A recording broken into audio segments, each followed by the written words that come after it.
Myself, Sue and Alessia, who are sitting here and whom you're going to hear from shortly, we've been working over the last couple of months to create an interactive presentation which we hope will bring to life Hestia's Everyone's Business service. But by way of introduction, for those who might not know us at Hestia, we're a charity and obviously an employer. Last year, we supported 20,000 individuals who were at a point of crisis in their lives, and about 4,000 of those were survivors of domestic abuse. For any Greek scholars who might be here this afternoon, or for pub quiz enthusiasts, Hestia is the Greek goddess of the home, a place of safety and joy for most of us. We have provided domestic abuse refuges and allied services for over 20 years, mostly in London. However, there aren't enough refuge bed spaces, and not every survivor wants or needs a refuge. And so again, reflecting on feedback from survivors, which is where we start every conversation at Hestia, is what are the people who use our services telling us? And also recognizing the gaps in support for survivors and victims. We set ourselves another courageous challenge to develop innovative and new solutions which would complement what remains very vital refuge provision. And these now include, you've heard me talk about the Bright Sky app with 161,000 downloads, safe spaces. We now have 6,500 physical safe spaces in the UK in partnership with pharmacies and banks and some other high street names which are soon to be announced. We have online safe spaces in partnership with just over 80 businesses, which have been used just over 2 million times. We have our UK Says No More anti-domestic abuse and sexual violence campaign, and we have our Everyone's Business service, working directly with employers.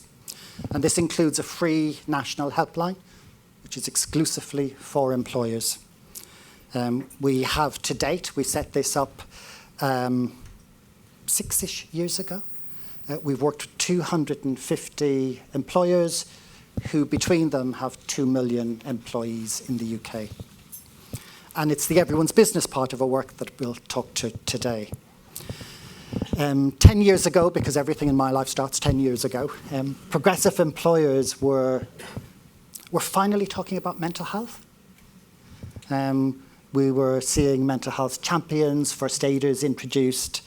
That message was going out to let employees know that it was safe to speak about mental health support needs. At that time, only a small handful of employers were talking about domestic abuse.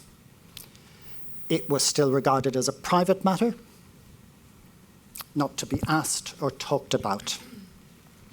And yet at the same time, we were hearing directly from victims and survivors that it was their workplace that was often the only place in which they were safe or felt safe. But that their employers did not talk about domestic abuse, did not have policies.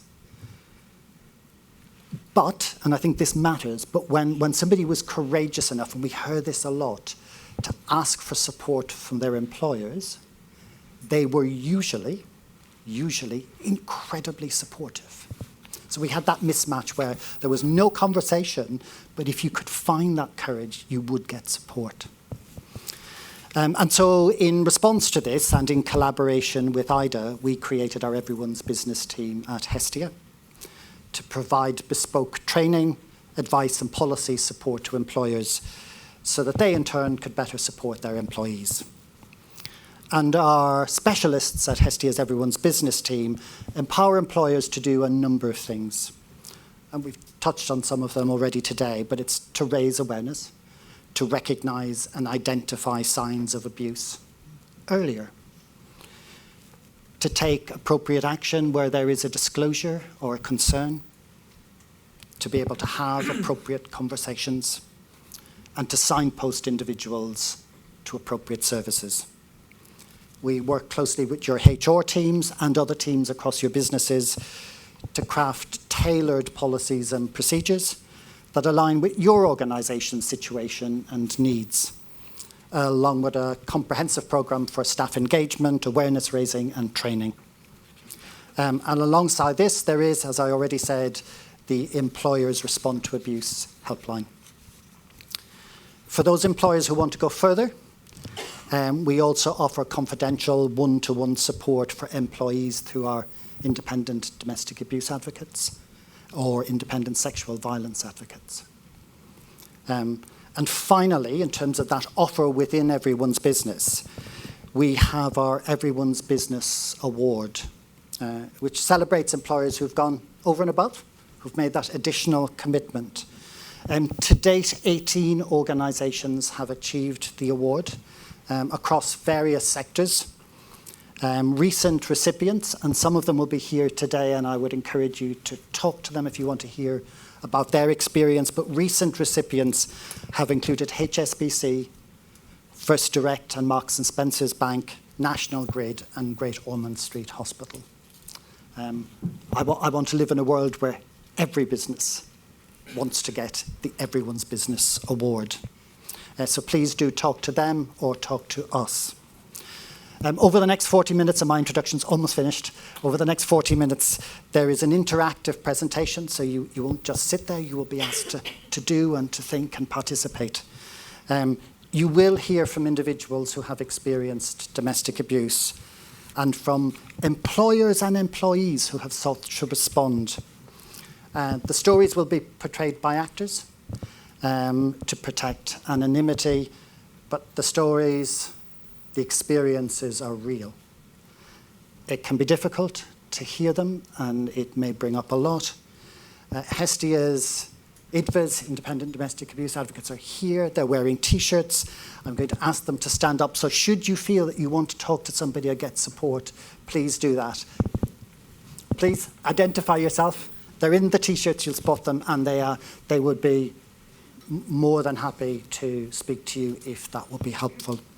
And so now my pleasure to introduce Alessia and Sue to take you through the presentation, which involves a technical component. And as a Luddite, I am so relieved that it has nothing to do with me. Thank you very much.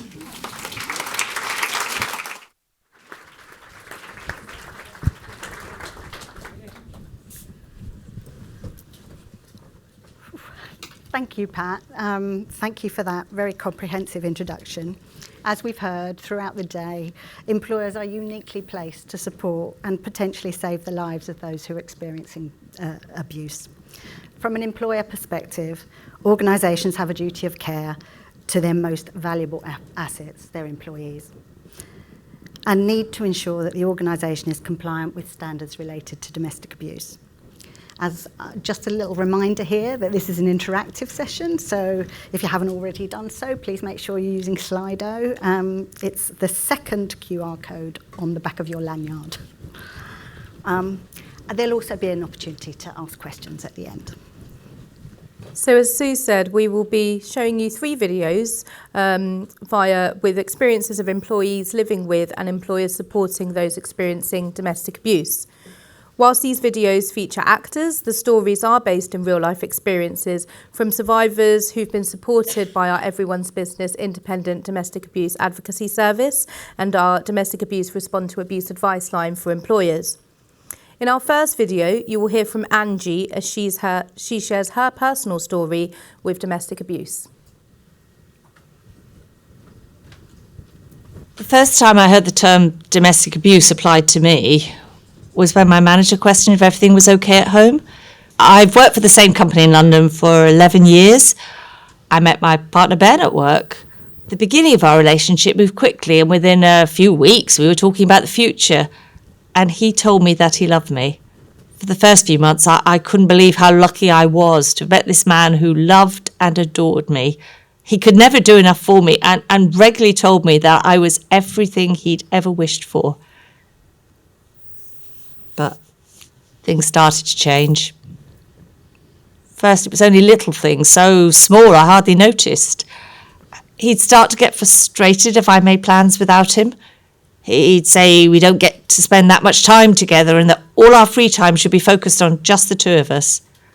I have a small circle of friends, but I make excuses to them and began to lose touch. I started to doubt my own judgment and self-worth. As time went on, everything I did seemed to be monitored by Ben. He'd tell me that he was only trying to protect me and that he had my best interests at heart.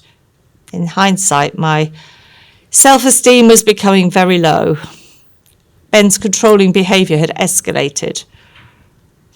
I was challenged about what I did, who I saw, and even what I ate. It was non-stop.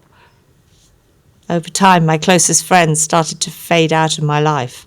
I knew deep down that this relationship was no longer good for me, so I found the courage to tell Ben that I wanted to leave and that our relationship was over. Ben took the news very calmly. He said he respected my decision, but also reassured me that if I gave him a second chance, he would change. The next day, he texted me to say that if I didn't go back to him and apologise for leaving him, then he would send my manager intimate pictures that he'd taken of me. I was terrified about what this would mean now. It would damage my reputation at work. And most of all, it brought up repeated feelings of responsibility and guilt, and that somehow this was all my fault. After that, I let Ben come home. I thought I could control the situation if I gave him what he wanted. His behaviour towards me got worse. He started to prevent me from participating at work. He'd often hide my Oyster card, my phone and bank card, which meant I didn't have any means to get into the office. And then he'd yell and shout at me for being clumsy and forgetful. It meant I was often late or took sick days to cover up what was happening. I'm about to go into a meeting I've been called to by HR and my manager about my performance and attendance. I'm scared I'll be demoted or lose my job, and I don't know what they will ask or what to say.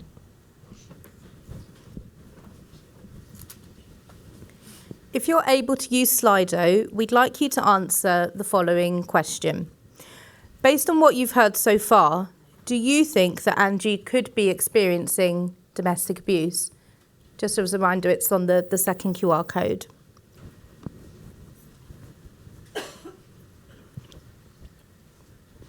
Am I in the way? Can people see? Yeah, can people see? Good. Thanks, everyone. The fact is that we don't know if Angie is experiencing domestic abuse, and as a manager, you won't know either. However, Angie's manager has sufficient concerns about her that she's been called to a meeting. Being domestic abuse curious is about including domestic abuse in your thinking, which includes all aspects of the employment journey, from recruitment to sickness, disciplinaries and exit interviews. Sadly, at everyone's business, we often hear employees have had multiple disciplinary reviews against them, often purely because of issues related to domestic abuse by their perpetrator. So keeping that in mind and reflecting on Sue's insights just now about the importance of being domestic abuse curious, we'd like you to look on Slido and think about what factors do you think you should consider as Angie's manager before and after having a conversation with her.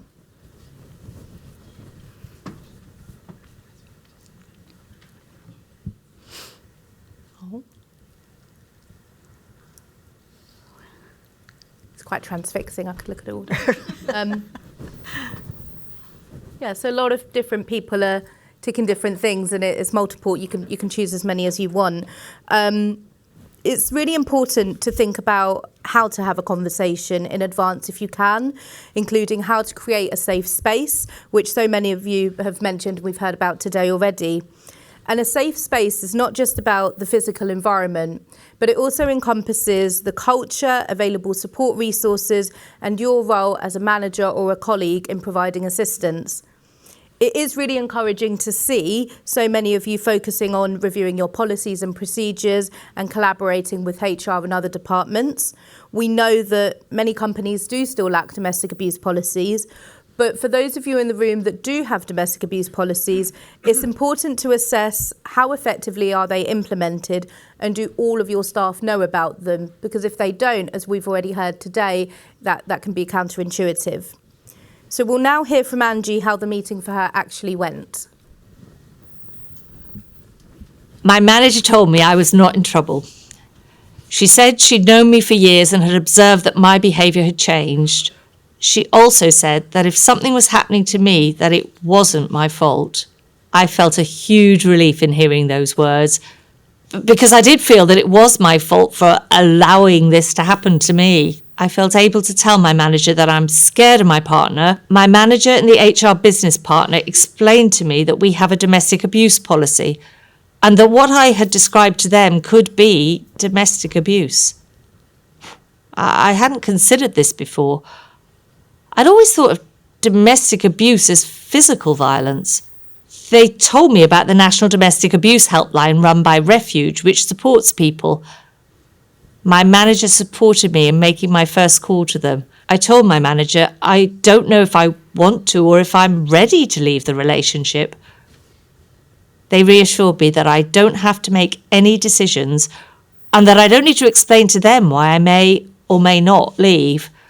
What they did go through with me was a safety plan whilst at work, with their help and support and an independent domestic abuse advocate. My IDVA has been helping me understand that my experiences are domestic abuse. She said that domestic abuse often is about power and control, which I'm starting to see, and she's supporting me to think about my options. The IDVA is through my workplace, but they're independent, as they work for Hestia. They have supported my employer to give me the time and space I need. I don't think any of this would have happened if my manager hadn't been so observant and asked themselves the question, is Angie experiencing domestic abuse? It's only now that I can say that I was, and still am.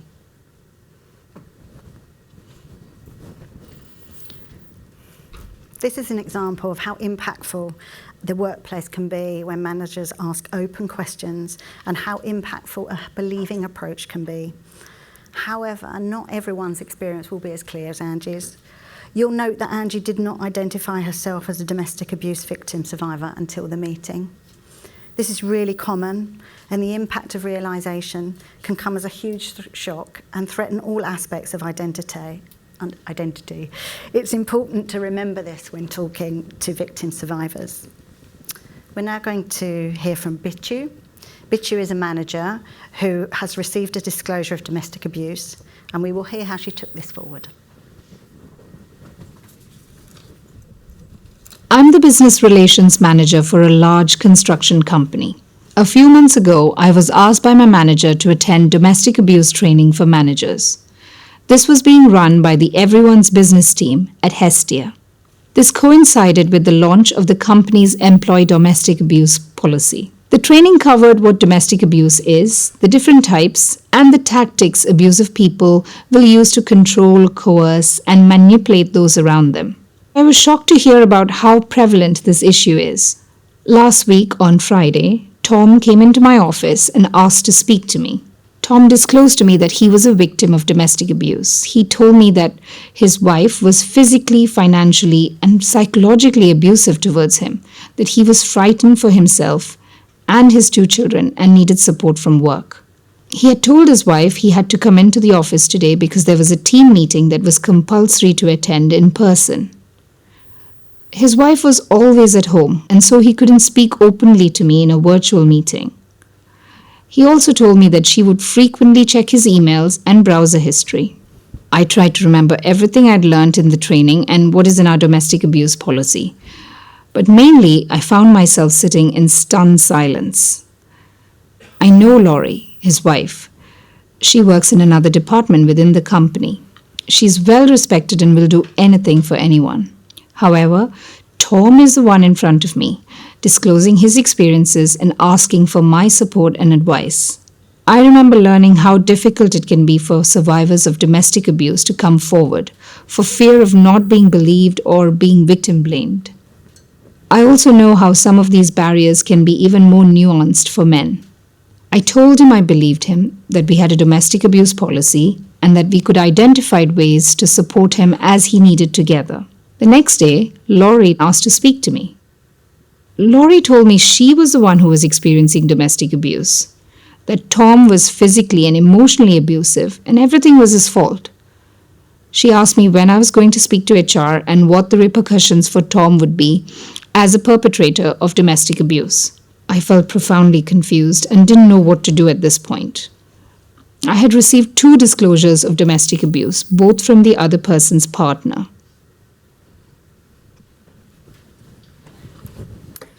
Every organisation's journey in supporting people will be unique, but a good place to start is in your policies and your procedures. We'd like you to answer again on Slido whether your organisation has a domestic abuse policy or guidance for staff.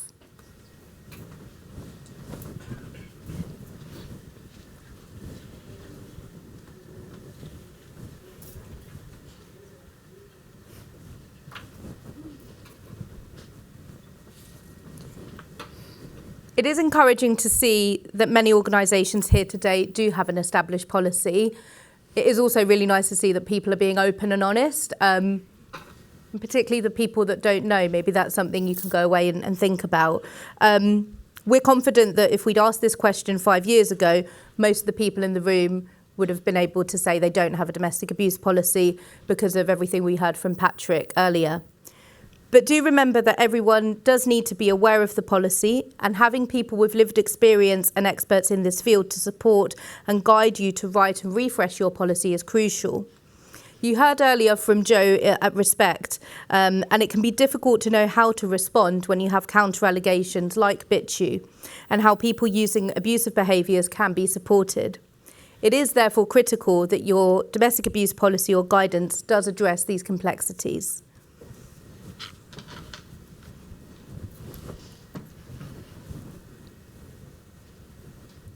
A little while later, I tried to call Tom. He didn't answer. The following day, I still wasn't able to reach him, and I was increasingly worried for his safety, Laurie's safety, and the safety of their children. I got Tom and Laurie's home address from HR and went to their house myself. I needed reassurance that everything was okay. Laurie answered the door. I could tell she was surprised to see me. She asked me why I was here, and I explained that as Tom had not been at work for the last 2 days and no one had heard from him, I needed to check he was okay. She reluctantly allowed me inside, saying I couldn't stay long as Tom was unwell and had had an epileptic seizure. I've been Tom's manager for 3 years, and he had never previously disclosed to me that he had epilepsy. When I saw Tom, he had bruises and cuts on his face and hands, and his eyes looked terrified. I asked Laurie if I could have a moment with Tom by myself as his line manager, but she refused, telling me it was best for her to stay in case Tom had another seizure. It dawned on me that something was very wrong, and I started to worry about my own safety. No one knew where I was. I told Tom I would be in touch once he was back to work to complete his return to work interview, and quickly left their house.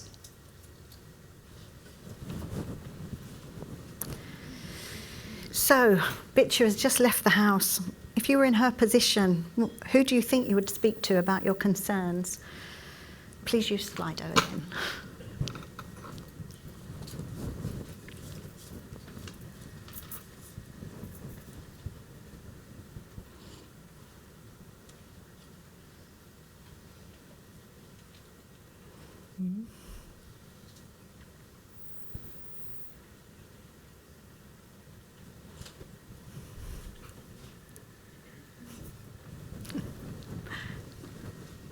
Lots and lots of different options. Of course, there's more than one option. So firstly, we need to know it would never be a good idea to go directly to the victim's house or to act in isolation. We know it can be difficult in the moment to know exactly the right thing to do or who to contact. However, you don't need to be an expert or take matters in your own hands. Each situation is different and will differ from person to person. We heard from Jess Phillips this morning, and this is just to reiterate, the most important thing is that you do something, and that you talk with other people about the actions you might take. BITU is also thinking about the impact of domestic abuse on children in the home. We know that children living with domestic abuse are victim survivors in their own right, and all of us have a duty to protect and safeguard children experiencing domestic abuse. We know from domestic abuse homicide reviews and serious case reviews that one of the common themes is that while many people might have had concerns or even known about the abuse someone was experiencing, there's a kind of assumption that someone else will be doing something.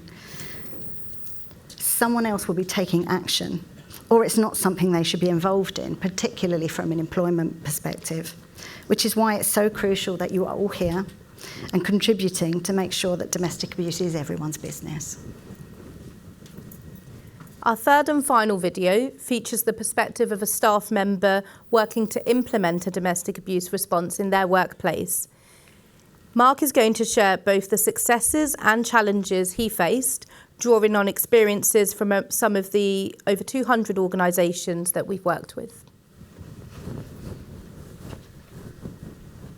I'm the department head for a major health trust in England. Recently, I found myself worrying that I'm not properly equipped to respond if, for example, people were to reach out to me or my team for help at work. Did some initial research, and that's how I became aware that employers were talking about domestic abuse and putting initiatives in place to support those in the workforce experiencing abuse. I decided to write a business case to present to the senior leadership team to ensure we had a domestic abuse policy in place for our employees. I spoke to my manager, who encouraged me to put a proposal together, but also warned me that I might not receive the response I wanted. After a lot of chasing, I eventually received a response from the senior leadership team that there is currently no budget for this, but they would consider it in their next organisational strategy meeting. I was disappointed. I wasn't sure what to do next, but I felt strongly that something should be done. Having researched online where I could find specialist advice, I contacted IDA for support. Speaking to them, I realised that I needed to take a more strategic approach if I was going to win leadership support for an organisational domestic abuse response. Research and data helped me to articulate the prevalence of domestic abuse and how it impacts the workplace productivity, absenteeism, and employee well-being. It was clear from many survivors' experiences that if someone's experiencing domestic abuse, their place of work might be the only safe place they have, and that ultimately, a workplace response can save lives. I referenced the IDA handbook, which I found to structure the business case. They put me in touch with the Everyone's Business team at Hestia to help me develop a policy and training offer I could share with the senior leadership team. With Hestia support, I put together a 3-year phase plan with a clear timeline and monitoring and evaluation markers. A key element of this was training for managers and HR staff to recognise signs of domestic abuse and to respond appropriately to ensure that our employees feel safe and supported. I also included risks which might arise from this work and addressed important issues such as cost, implementation, confidentiality. With my colleagues' support, I set up an in-person meeting with the senior leadership team to present my proposal. At the meeting, I was able to share evidence of the direct impact domestic abuse can have on workplace safety, employee performance, and the overall functionality of an organisation. I aligned having a domestic abuse response policy with our organisational values and commitment to employee well-being. I am pleased to share that this time around, my efforts were more successful and senior leadership team were fully supportive of my proposal. It's taken a lot of time and effort, but I'm so pleased to have come this far. I'm looking forward to continuing our journey as an organisation who's learning how to support their staff and ensuring that domestic abuse is everyone's business.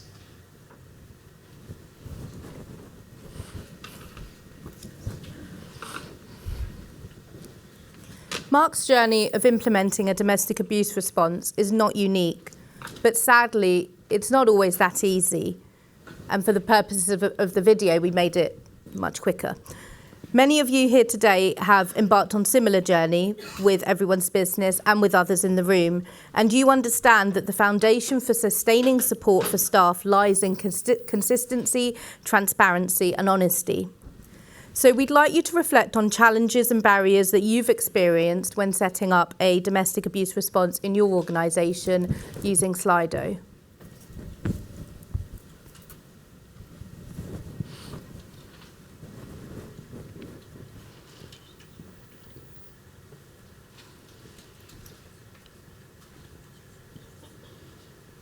Really curious to what the other is now. Yeah. In our work, we support organisations closely to overcome some of the barriers that you've heard from Mark and some of the barriers that you've identified yourselves. But we are also realistic. We know that at any given time, there are clearly a lot of competing demands, particularly from an employee wellbeing perspective. But we say that this is more than well-being. This is crucially about safety. And so we invite you to reflect on your workplace response in domestic abuse and how you can continue to ensure that domestic abuse is everyone's business. So the last question on Slido is really getting all of you to think about a tangible thing that you can all do today. We've heard in the panel earlier, it doesn't have to be these like massive grandiose things, but ripple effects are really important. And we'd like you to hold yourselves accountable for making that change.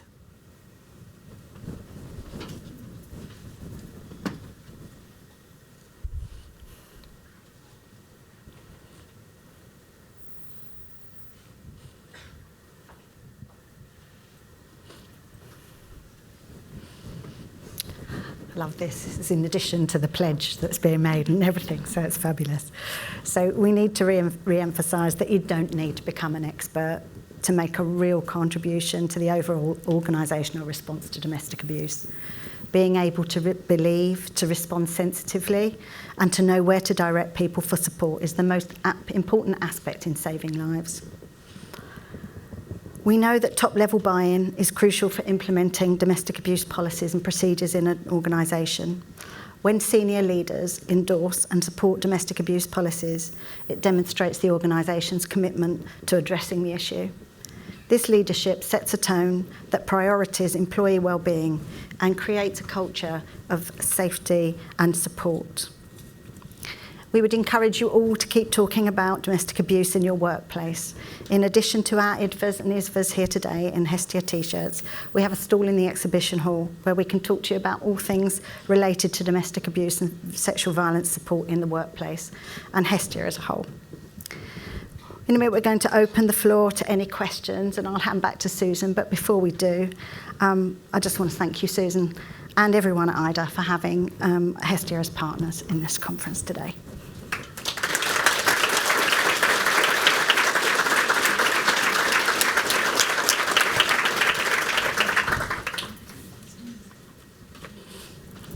Questions?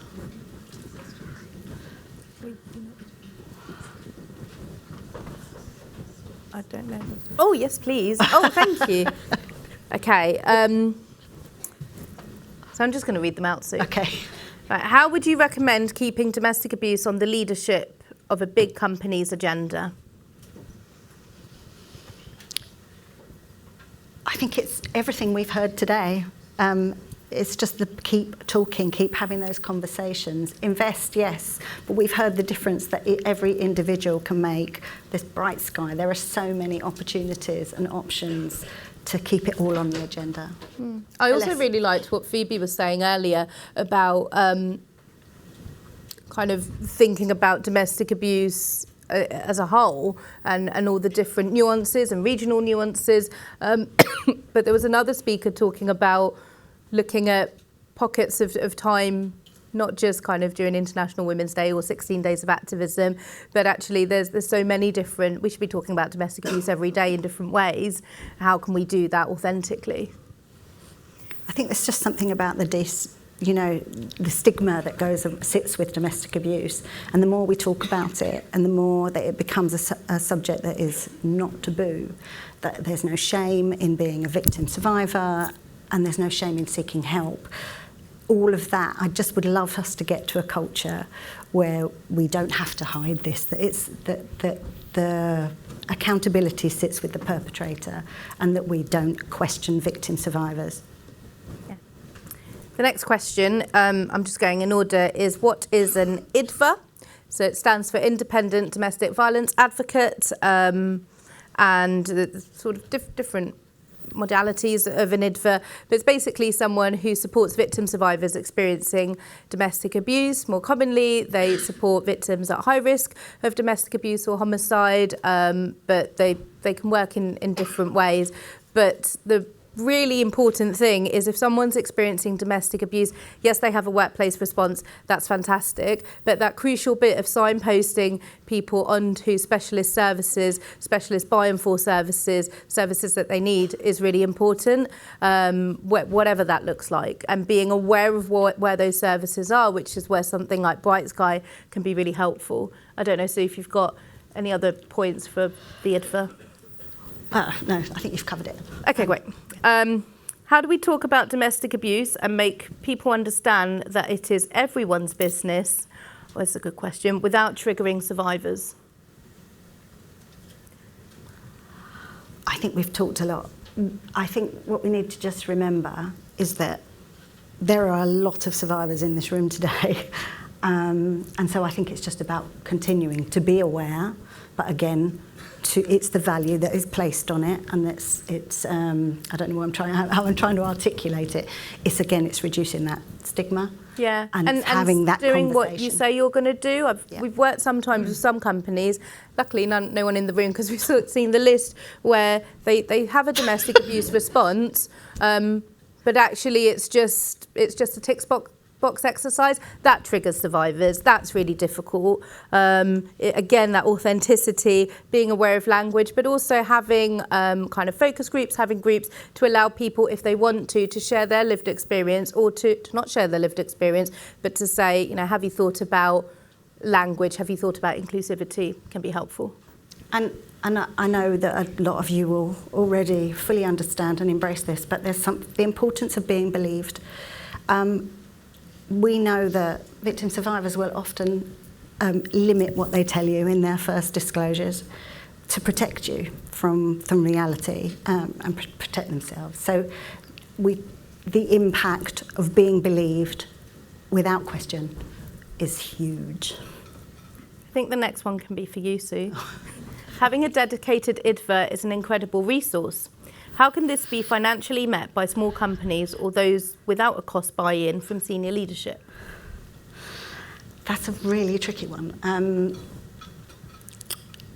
I think I'd really like to see organisations coming together to work in partnership around IDVA responses. I think we are open to any conversations with businesses around the kinds of offers that we can put together. We'd be very interested in collaborative responses. And we've done that before, haven't we, with other organisations of either similar types or slightly different, who will have an IDVA for multiple organisations in a way that is consistent.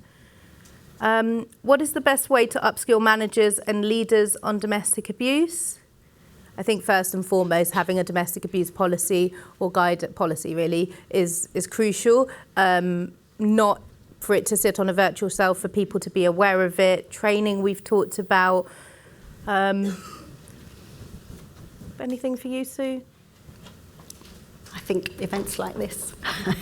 Okay. Sorry, it keeps moving. How do you tackle implementing a domestic abuse policy when your company outsources HR functions?